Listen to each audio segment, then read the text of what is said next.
Hello. I am William Kirk McNulty, and I have been a Mason for 50 years.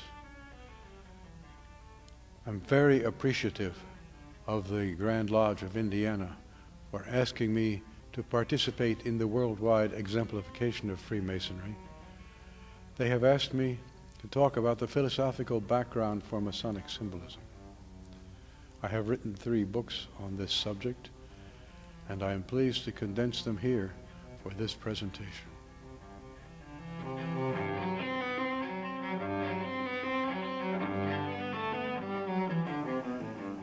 Actually, the symbolic structure of Freemasonry evolved from 1717 to 1813, the start of the Grand Lodge of England. In this presentation, we will use the symbolic structure as the use of the United Grand Lodge of England, because it is the most comprehensive of Masonic symbolism, and it will cover all the symbols. In plain fact, almost every Grand Lodge has a slightly different symbolic structure. The 3 degrees of Masonry take place in King Solomon's temple.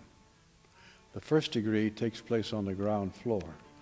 The second degree takes place in the middle chamber, and the third degree takes place on King Solomon's porch, which is the porchway entrance to the Holy of Holies.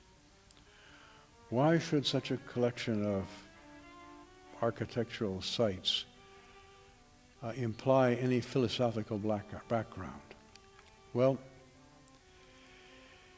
if you look at this from the point of view of the statement in the Great Light that says, "Know ye not that ye are the temple," then the 3 positions in the temple refer to 3 aspects of you, each individual human being. The 3 degrees describe a journey for the individual who participates in them. It is, in fact, a journey within one's consciousness. The Masonic degrees simply describe this interior journey. I must tell you that a Mason wanting to take this journey must do it by himself, in his own way, and in the context of his own religious experience. Freemasonry confers the degrees. Freemasonry does not confer elevated levels of consciousness. Let us start with a very brief historical overview of Freemasonry. Origin. The plain truth is that no one knows. There are many theories, and there is no real data. The first evidence is casual lodges meeting in Britain in the mid to late 1600s to make Masons. We call them casual lodges because there was no formal Masonic organization. The first formal organization was 1717, when the first Grand Lodge was formed in London. This period is the end of the Renaissance, and my hypothesis is that Freemasonry is a codification of the philosophical essence of the Renaissance. Let's look at the Renaissance and its unique nature. In the Middle Ages, the whole purpose of academic undertaking was to reconcile classical philosophy with the Christian doctrines. The fundamental purpose of life was to ensure our salvation of the individual in heaven after death. The Renaissance is a word which means rebirth, and it was devised by scholars in Florence, Italy, who were seeking a rebirth of the classical philosophy. While still seeking heaven in the afterlife, they were of the belief that it was possible for a human being to experience the divine presence here and now while he was alive. In classical times, philosophical construction was communicated in terms of what we call Greek myths. In the Renaissance, philosophy was Christian in nature, with an influence from the Hermetica and the Kabbalah. Frances Amelia Yates has called the philosophical essence of the Renaissance the Hermetic Kabbalistic tradition. And we ought to take a moment and think about Frances Yates, because she has brought the subject of Hermetica and Kabbalah into this presentation. Frances Amelia Yates was a reader of history at the University of London. That is an English academic rank comparable to Associate Professor of History. And she worked throughout the 1900s. She was very well received, and so well received, in fact, that at the end of her career, she was made a Dame of the British Empire, feminine equivalent of Knight of the British Empire. Her field was the history of thought. Now, she was particularly interested in the Renaissance and the thought of the Renaissance, and that she found the Hermetic Kabbalistic tradition, as she called it, to be at the center of that philosophy. With that in mind, let us look and see what the Hermetica and the Kabbalah say that might be of influence to Freemasonry. The Hermetica evolved in Alexandria, Egypt, in the 2nd century. It was a body of Egyptian thought influenced by Christianity and Hellenized Judaism, and it was translated when the doctrine, the folk from Florence purchased the documents, and was translated by Marsilio Ficino in 1471. Kabbalah is the mystical tradition of Judaism, and it, as the Jews were expelled from Spain by the Christian reconquest of Spain in the late 1400s, a lot of Kabbalistic material found its way to Florence, where it was translated by Pico della Mirandola. The basic principles of the Renaissance philosophy are these, the basic metaphysical principles. The first, Neoplatonism. Let me define Neoplatonism. First, God does not exist. That seems a strange thing for a Mason to say, since Masons must believe in God. But we know what existence is, and whatever God is, it's too big to stuff into an idea we can hold in our heads. God is beyond existence. And for purposes of its own, God wills itself into existence as all that is.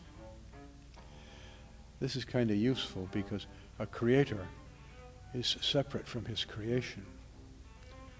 And that sort of tends to place a limitation on the deity, whereas the idea of Neoplatonism, where God is all things, is more comforting.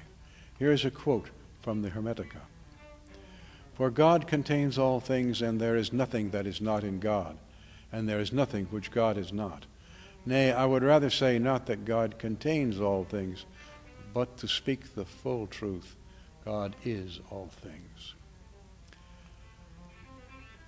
Now, the next belief was that the universe was at two levels. The macrocosm, which was the whole universal picture, and the microcosm, which was mankind. Both were made according to the same set of rules, and the same laws applied to both of them. In the macrocosm and the microcosm, there are four levels: the physical level, the celestial level, the supercelestial level, and the divine. Those terms are thought up while the earth was thought to be the center of the universe. I would prefer to say today the physical level, the psychological level, the spiritual level, and the divine. The other principle is that opposites at each level are held in balance. Now, here is a diagram from the Kabbalah. It is a diagram of enormous complexity. It can be used to represent any open system. We are going to simply, I'm going to touch on it very briefly. But first of all, notice on the right-hand column, called the column of mercy, all the activity in the universe are to be found there. The column of severity on the left contains all the passive, restraining, disciplinary principles. The column of consciousness in the center holds these two in balance. And there are, as you see, large circles drawn around it for the physical, the psychological, the spiritual, and the circle of divinity. I have left the circle of divinity open because there is no limit. The last principle is the idea of mystical ascent. Now, that really means that none of this stuff can be learned from reading books or listening to lectures. You really have to experience it in order to know what's happening. And that means a journey from the physical world through the psychological to the spiritual world and experiencing the divine presence. That is called the mystical ascent or the interior journey. Now, this is a first-degree tracing board. And what I will do is discuss the symbolic structure on the tracing board and how it relates to the principles of the Renaissance. Now, first, so that we can see how principles of the Renaissance were incorporated into Freemasonry. The first thing to look at is the ornaments of the lodge. They are the blazing star and glory, the checkered pavement, and the tessellated border. The blazing star and glory is the star in the center of the tracing board, at the top of the ladder. And it is not what a contemporary astronomer would call a stellar object. Stellar objects are to be seen up around the moon in the upper right-hand corner. The blazing star and glory is a straightforward heraldic representation of the deity. It is a representation of the deity at the moment that it wills itself into existence. The checkered pavement is at the bottom of the picture, and it is composed of squares. The squares are paired opposites, black and white, easy and difficult, happy and sad. But the squares are not the image. The squares fit together with exact nicety to form the checkered pavement, which is shown here without limit. The checkered pavement represents the deity as it is seen and understood by people at the ordinary level of consciousness. The tessellated border, in this case, is binding the whole image into, is framing the whole image. And the tassels at the corner represent the influence of deity flowing through the world. Paired opposites are to be found throughout the entire picture. From the black and white squares on the checkered pavement to the sun and moon at the top, which are classical representations of male and female. But here, in the middle of the picture, a new idea is introduced. There are three columns: the very, very plain Doric column, the very elaborate Corinthian column, and between them the Ionic column, which is not as plain as the Doric and not as elaborate as the Corinthian. Now, these are called in Freemasonry, the Ionic column is the column of wisdom. The Doric column is the column of strength, and the Corinthian column is the column of beauty. And and wisdom is between strength and beauty, and indeed, wisdom holds strength and beauty in balance. The idea of three columns being held in balance is there. And then there are four levels: the checkered pavement, the center of the picture which holds most of the symbols, and the heavens, and then divinity. That is the macrocosm. Where is the microcosm? Well, we have not yet spoken of Jacob's ladder, and we will speak of it together with the point within a circle bounded by two parallel lines, which you could see on the front of the pedestal.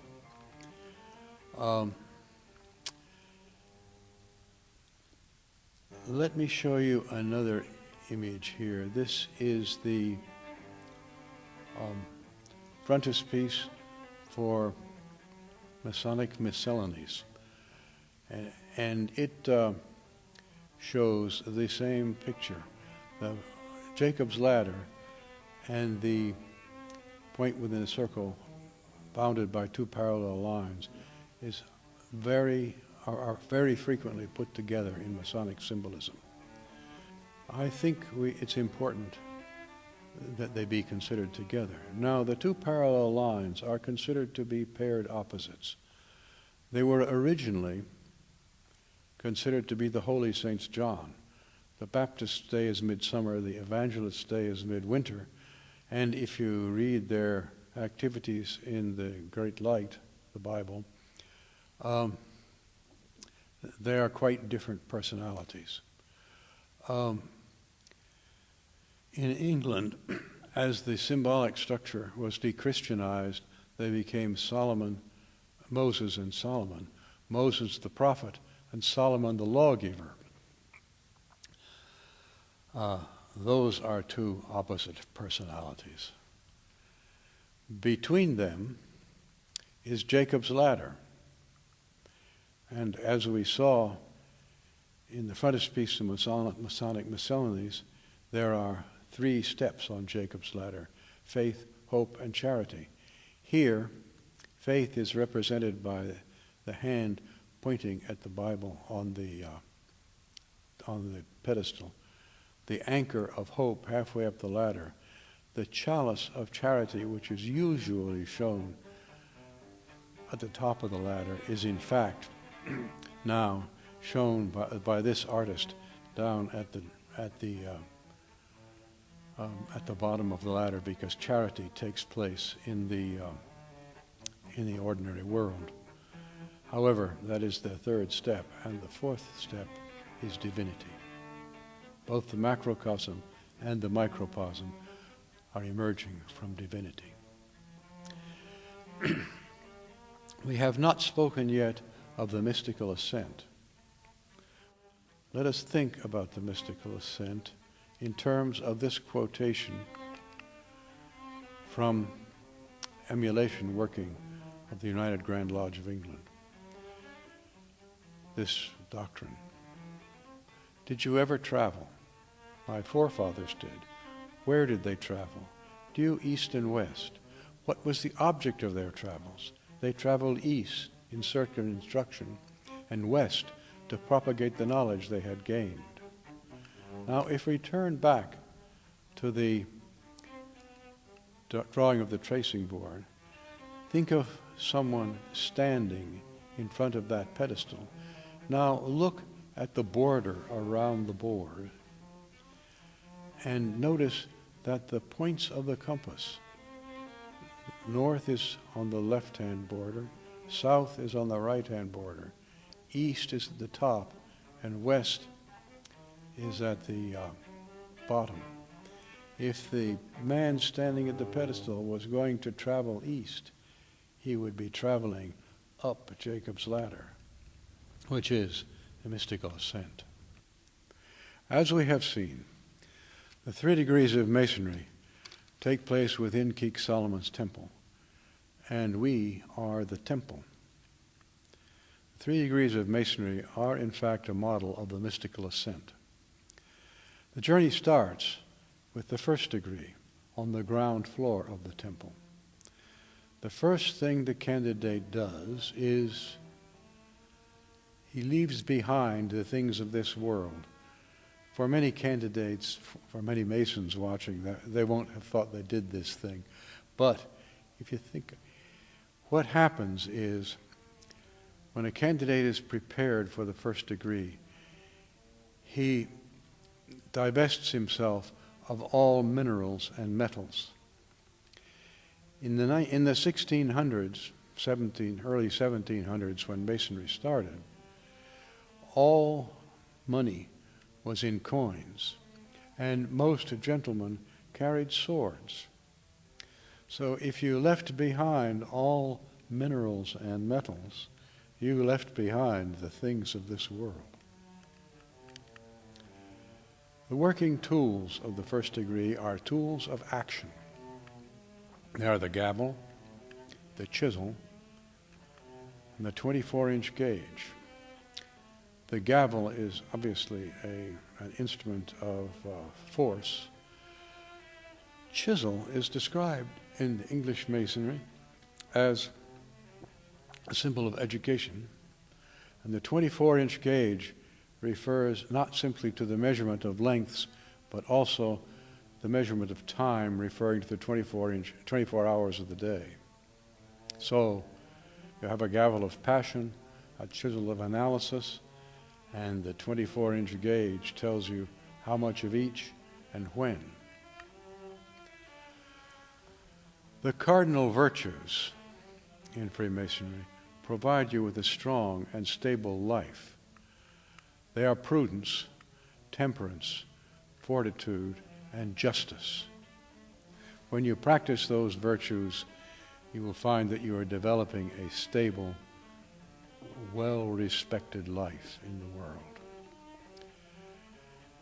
The next thing about the apprentice, the 1st degree of Masonry teaches, is secrecy.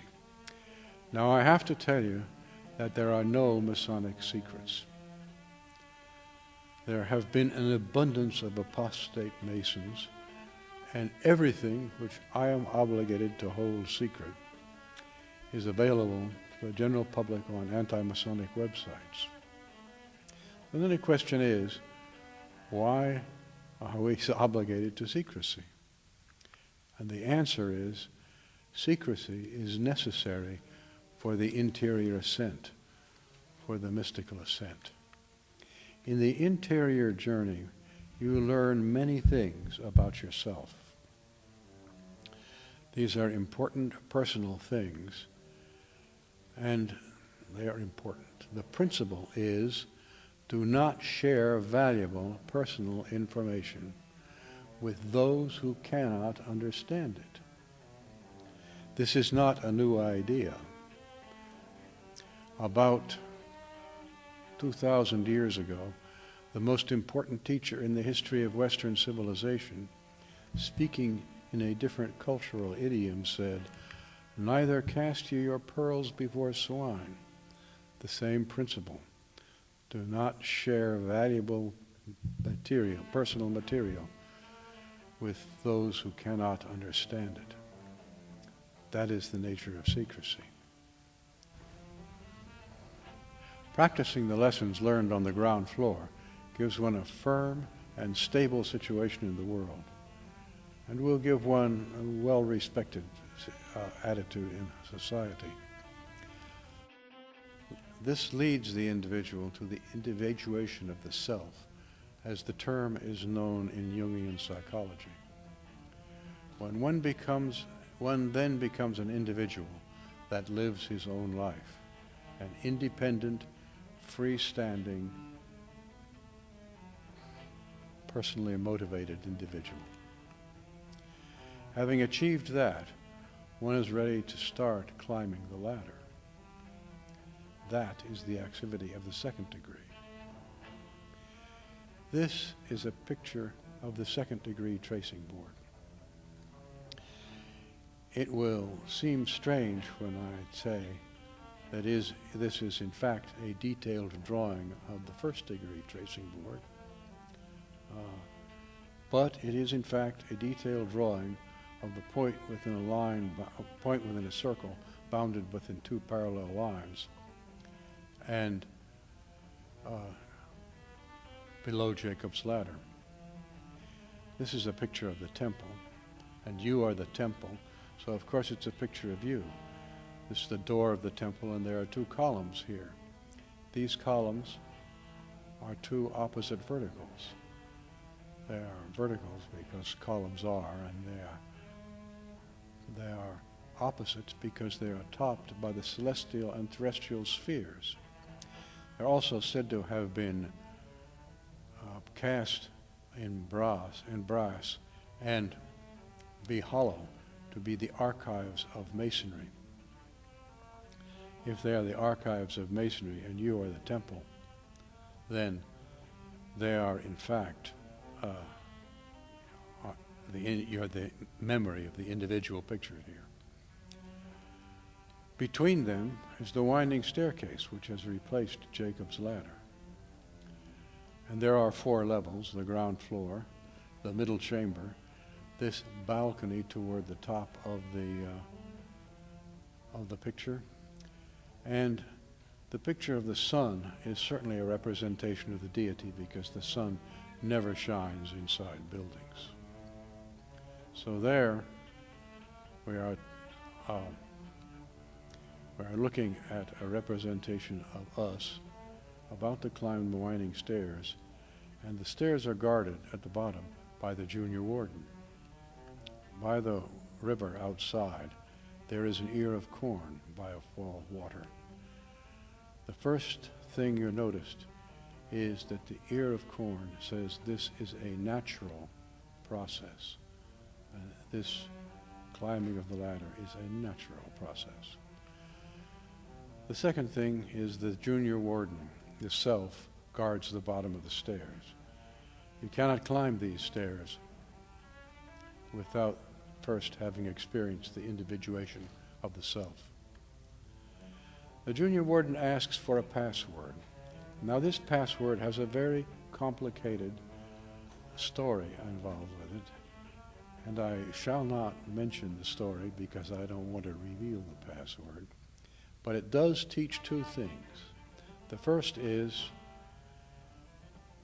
before you undertake to climb the stairs, you must have completed the proper preparation. And the proper preparation is the material in the first degree. The second lesson is, before you undertake this journey, you must have the proper motive. The proper motive for entering and climbing the staircase is experiencing the divine presence.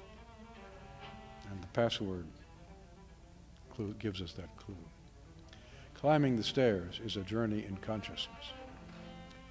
It is not usually seen as a difficult adventure, but as I mentioned, the archives of masonry become your memory, and you get memories from these archives as you climb the stairs. Most of these memories are perfectly good. What you do is our memories tend to cause us to inhibit us or to compel us. And what we do as you climb the stairs is take these memories and understand them and drain the energy out of them. And then they no longer compel or inhibit. And you continue to become more and more freestanding. Sometimes the memories can be quite painful. Sharing such a experience can be helpful. And you can share it with another brother Mason, which is another of the reasons for keeping secrets. But I should mention, I should quote to you part of the obligation from the United Grand Lodge of England. I shall keep the secrets of a brother Master Mason as my own when communicated to me as such. Murder, treason, and all violations of the laws of God and the ordinances of the realm at all times most particularly accepted. This obligation is printed in plain text in the English workings, so I can tell you that. But it's a reason for keeping secrets. If someone shares a difficult problem, you can do it. No one should be talked into doing this ascent. It's something he must do for himself.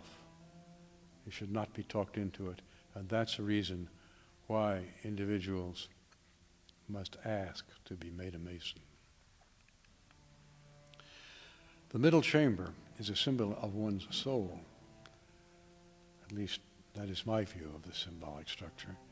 And that is the seat of one's morality. The working tools here in the second degree are tools of testing.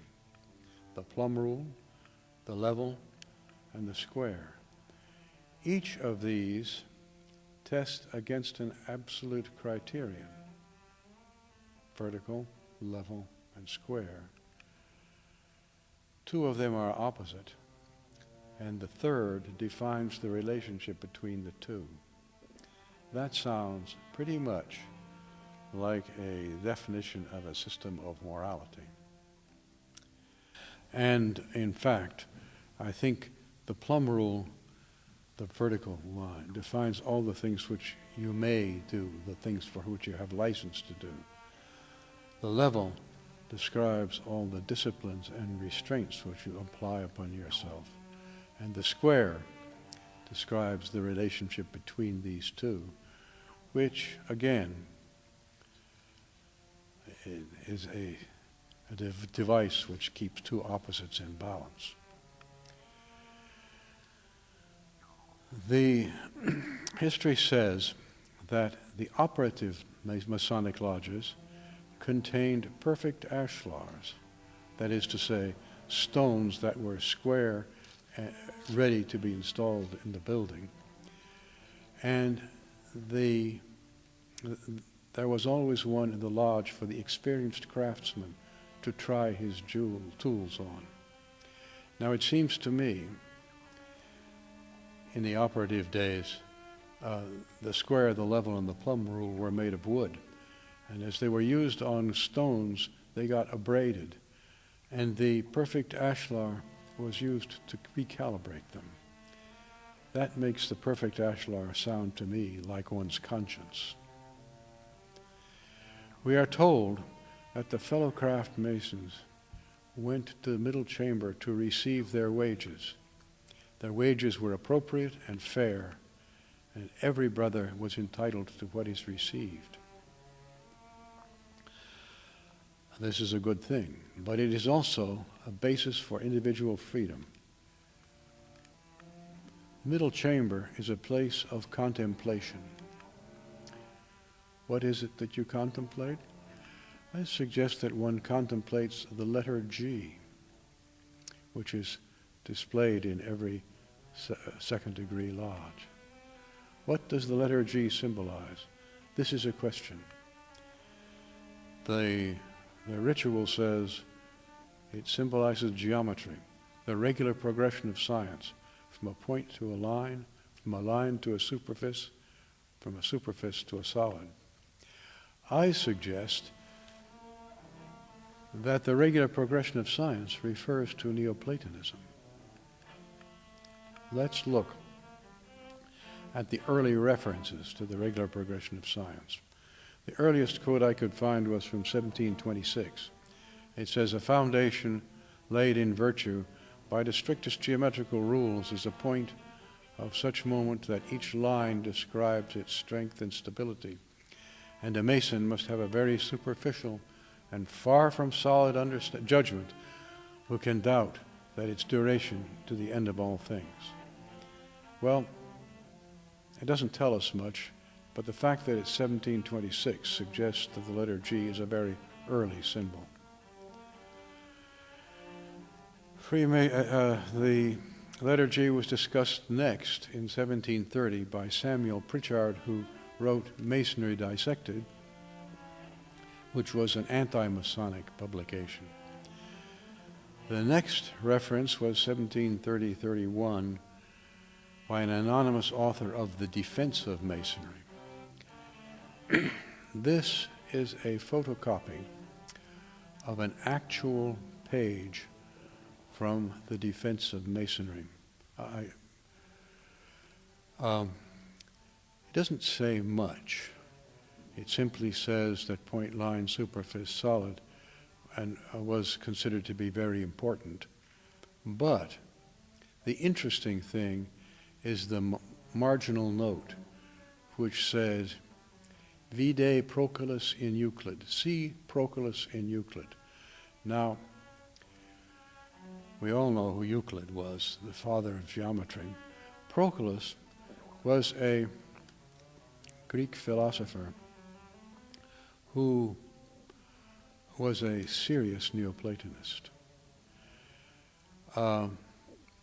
There was only one copy of Euclid in translation, one English language translation in 1713. That was Billingsley's translation, and happily at the Library of American University I was able to find a copy of that and see exactly what this note refers to. What Proclus says is, if a point moves, it generates a line. If a line moves in a direction not parallel to itself, it generates a superfice or a plane. If the superfice moves in a direction not parallel to itself, it generates a solid. Those were not the words quoted, but that's essentially what he says. Now, since Proclus was a serious Neoplatonist, I thought it easy to say that this is a representation of Neoplatonism, especially since the stuff of the point is the fabric of the line, and the stuff of the line is the fabric of the superfice, and the stuff of the superfice is the fabric of the solid. I talked to a couple of philosophy professors, but the plain fact is that Proclus never mentioned Neoplatonism in any of his writings. I did notice, however, that in Moorish Spain there was an author named Isaac ibn Latif, a philosopher. He was a Kabbalist. And he uses in his writings the notion of point, line, superfice, solid to describe the emergence of the world from divinity, spirit, soul, and physical world. That is the letter G. Contemplations of the letter G in the middle chamber of our soul will eventually lead us to King Solomon's porch, the porchway entrance to the Holy of Holies in the temple that we are. This is the third degree tracing board. And you can see King Solomon's porch, the checkered pavement at the entrance, and someone on King Solomon's porch can see into the Holy of Holies.